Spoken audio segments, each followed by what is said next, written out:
ಯಲಹಂಕ ಉಪನಗರದ ಶೇಷಾದ್ರಿಪುರಂ ಪ್ರಥಮ ದರ್ಜೆ ಕಾಲೇಜಿನ ಆವರಣದಲ್ಲಿ ಕಾಲೇಜಿನ ಎನ್ಎಸ್ಎಸ್ ಘಟಕದ ವತಿಯಿಂದ ನೇತಾಜಿ ಸುಭಾಷ್ ಚಂದ್ರ ಬೋಸ್ ರವರ 125ನೇ ಜನ್ಮ ದಿನಾಚರಣೆಯನ್ನು ಸರಳವಾಗಿ ಆಚರಿಸಲಾಯಿತು.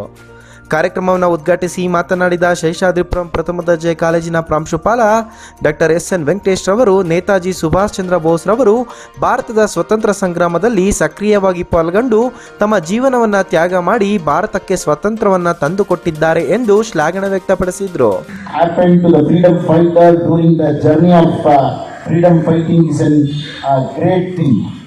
Large number of people sacrificed their life and brought independence to India.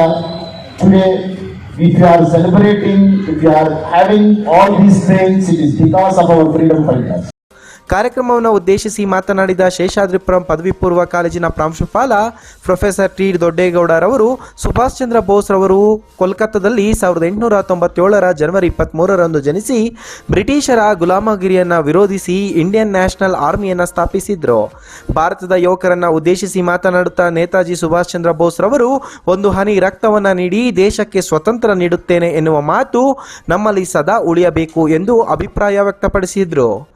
And finally, he left that job and he joined freedom fighting. And he is the person who has started Indian National Army first time. And he struggled a lot.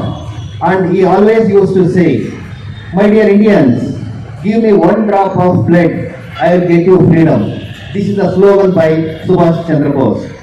ಕಾರ್ಯಕ್ರಮದಲ್ಲಿ NSS ಅಧಿಕಾರಿಗಳಾದ Naveen Kumar, Deepti, NCC ಅಧಿಕಾರಿ Ramesh, K Prakash, ಶಿಕ್ಷಕೇತರ ಸಿಬ್ಬಂದಿ, NSS NCC ವಿದ್ಯಾರ್ಥಿಗಳು ಭಾಗವಹಿಸಿದ್ರು. MMTV news bureau, Chikkaballapur.